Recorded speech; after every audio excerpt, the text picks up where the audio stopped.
With me is Mai Chen, Adjunct Professor of Commercial and Public Law here at the University of Auckland Business School. Mai is also a founding partner of law firm Chen Palmer.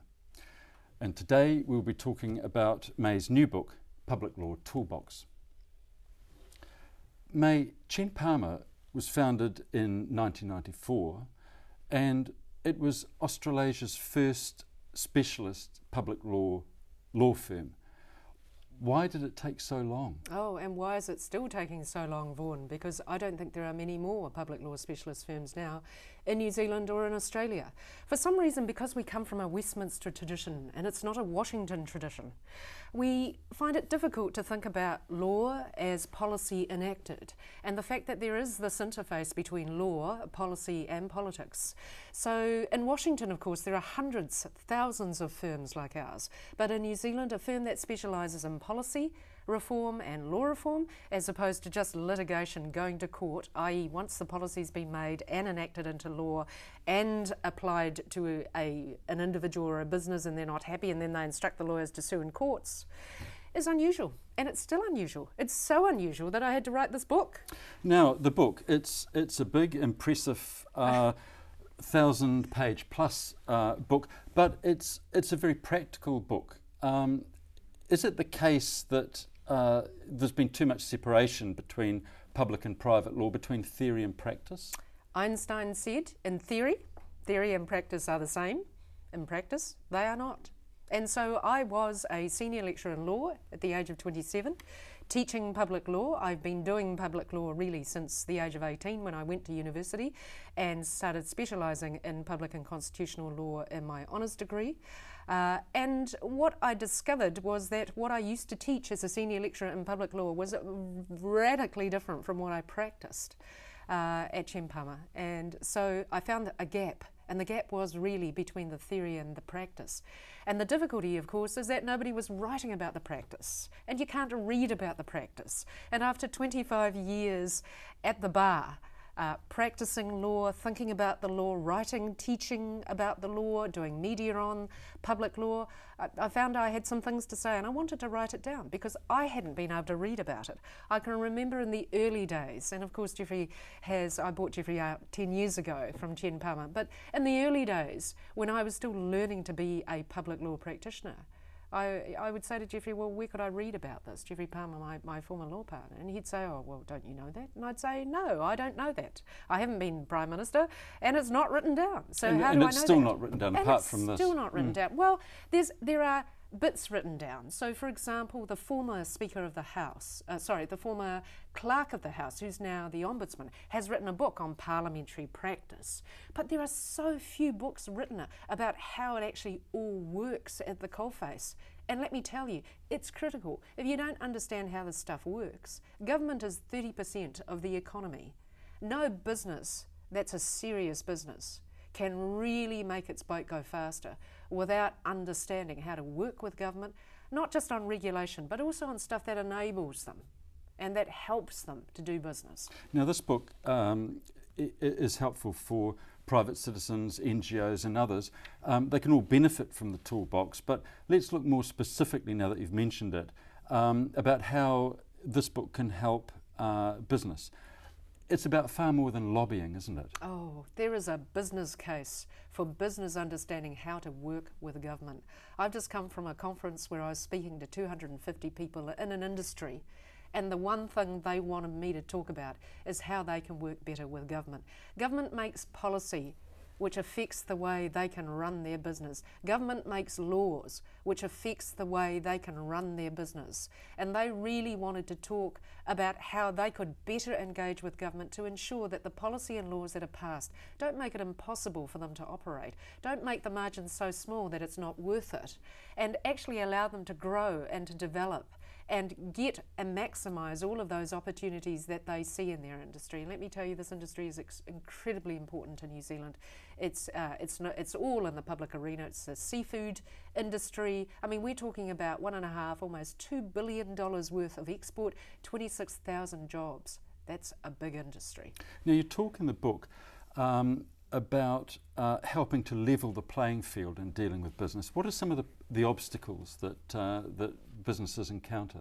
Well, it's always like David and Goliath. I mean, when you're up against the government, you're up against no other body or person of this sort. This is not like being up against another business. I mean, the government is the only body that has the power to make law. If they don't like something, they can change it, and you are required to follow the law. They also have statutory powers that no other individual or business has, and they have the taxpayer's purse. They can tax, they have taxpayers' funds, and they can spend it, and on top of that, they have Crown law. So if you threaten to sue them, they say, "Oh yeah, right." Well, that's what I was going to mention. It's not an individual you're dealing with, No, is it? that's right. It's almost a faceless bureaucracy in the end that you must feel disempowered against. And the whole point of the book is you don't need to. That there's a lot of things that level the playing field these days, especially with the advent of social media now. You know, being able to get in front of politicians was always pretty simple in New Zealand. Access is really very good in New Zealand to get to the top decision makers in politics, whether it be in government or officials.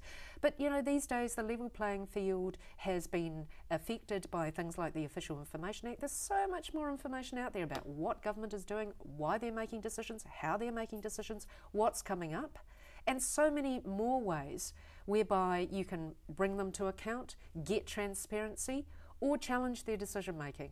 Litigation is a last resort, and the key thing for business now is to be able to work upstream with government, influence the policy, influence the law, so that the law isn't passed in a way that is applied to them to their detriment. Right. Now, public law involves a great deal of complexity and uncertainty, things that you mention examples in here that can really affect businesses and come from left field. But understanding the system, being able to read the signals can save a lot of money. It comes down to sometimes survival of business. You mention, one of the many examples you mention is Mai Wang and her attempts to buy Crayford Farms. Can you explain a little more detail about that example? Well, when the clouds form, Vaughn, it rains. And similarly in public law there are signs. People say, well, how did you do that? How did you know that? How can you predict that? Look at the trends. There's a lot of intelligence and information that you can use to come to your decision about which way things will operate. But you know, there are trends, lots of trends, all towards heavier-handed regulation, all towards the public expecting greater transparency from the government, all towards the public, especially after the global financial crisis, expecting greater transparency from business. What does that mean? Well, there's going to be more calls for public law tools for transparency and accountability. If something goes wrong, there are going to be calls for inquiries, more inquiries in future. With Mai Wang, well, it was pretty obvious. The people were pretty unhappy. Whether it was xenophobia or what it was, they were pretty unhappy about the purchase, and it became untenable, I think, for the government in the end to exercise their ministerial powers in a way that could give assent to the sale. And in the end, that particular deal fell over because Mai Wang wasn't able to pass the statutory requirements of good character. Now, the subsequent deal and the subsequent application to the Overseas Investment Office has been approved, but of course that's now been challenged in the courts. So all I'm saying is that regulatory risk is always there, but it is important to remember that at the end of the day we are dealing with ministerial decision makers who are alive to the views of the public. Now, at the end of the day, they are there to give us the benefit of their judgment. They can't just opinion poll everything. We hope. They do have to take decisions in New Zealand's best interests, but politicians must never, Vaughn, get too far away from the electorate. At the end of the day, they rule by the will of the people, and if they do too many things that people don't like, then they're not going to be ruling for much longer. And in fact, we've just seen that just today there was a reversal of the decision for larger class sizes, and I think that was a direct response to the sense of public discomfort about that. So that underlines your point exactly, doesn't it? Well, it does, which is why, you know, it's the same with the Auckland casino deal. I mean, at the end of the day, it's going to be great to have a convention centre and more jobs, but the public have to be happy about that because, you know, the coming across the quid pro quo is that they get some legislation which extends their casino licence and they get more pokie machines. So if people aren't happy about it, ultimately, what government can stand against that? Well, if they've campaigned on it and they got a mandate for it, then it's different. But of course with class sizes, they didn't campaign on it. And so the opposition said, you know, various people said, well, you didn't campaign on it. And the reason why you didn't was because it would have been highly unpopular. Now, the government's taking quite a different approach, though, with respect to the mixed ownership model, making those 4 energy SOEs into mixed ownership model companies. But of course, they foreshadowed that. They campaigned on it. They got re-elected, so they say, we have a mandate and we're going to proceed, even if some people remain unhappy.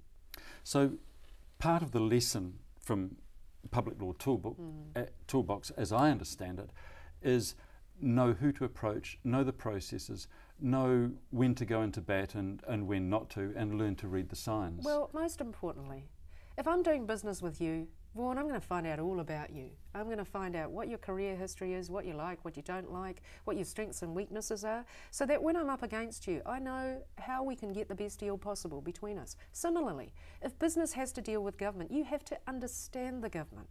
I don't know the number of clients who come to me and say, oh, I'm so angry at that minister, he didn't respond to me. And I say, well, he's not responding to you because you've written to the wrong minister. That minister has no portfolio responsibility. Or, I'm angry because the minister said no. And I'll say, well, that's great, but what you've asked him is illegal. He can't give it to you. It's not possible. If he did, he could be sued. So once again, it's about business properly understanding it, who they're interfacing with. If, Vaughn, government is now across every facet of life, if there are few industries that are now not regulated, then that means that we all have to interface with government.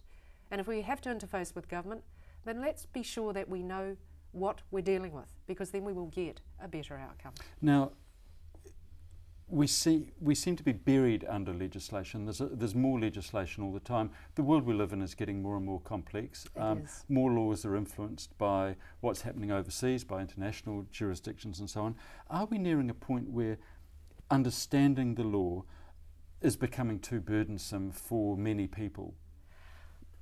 International law is really important. I'm so glad you raised it. A lot of people don't bother about that because they think domestic legislation is hard enough. So much of domestic legislation, of course, is spawned by international obligations that New Zealand has. I don't think it's enough to say, well, I'm just going to go and instruct Mai Chen. You know, she can sort all of this out. I think that if you're really going to be a player in business, you really need to understand enough about what's going on so you can see the risks coming, and so you can minimise the risks and maximise the opportunities so that you can best position yourself. Winning in business is about positioning yourself in the right place at the right time. It's about first mover advantage.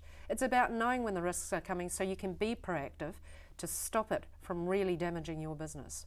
So I think you need to know enough to know when you're in trouble, and you need to know enough so that you can instruct a public law specialist to properly help you. And too often, people leave it too late, so that they are just instructing you downstream. They are just saying sue. And of course, litigation is a tool, but it's a last resort. Most expensive, outcome uncertain, and of course, at the end of the day, it takes an enormous amount of effort. But if you go upstream, it's cheaper, the outcomes are likely to be better, and more certain. So, the choice is up to the person. Do they want to learn or don't they? I think the fresh thinking in the 21st century is that they can't afford not to know anymore. May, thank you very much.